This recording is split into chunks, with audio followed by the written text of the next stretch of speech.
विधानसभेच्या पावसाळी सत्रामध्ये मुंबईमध्ये 350 एकर जमीन ही गिळली जाते.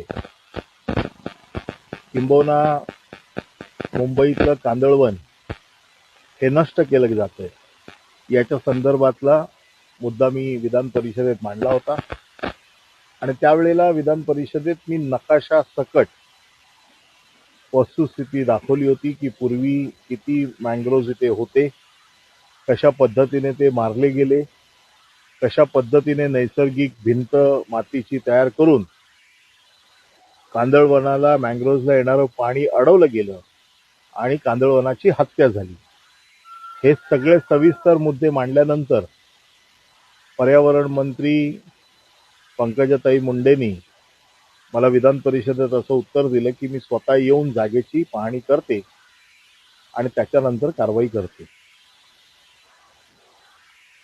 19 जुलैला पर्यावरण मंत्री पंकजाताई त्यांच्या सर्व अधिकाऱ्यांसकट मी स्वतः या वर्सोवा विधानसभेचे आमदार हारून खान यांनी सगळी पाहणी करून त्यांना ही सगळी वस्तुस्थिती मी दाखवली आणि त्यांनी देखील हे मान्य केलं की बफर झोन आहे, कांदळवनापासून 50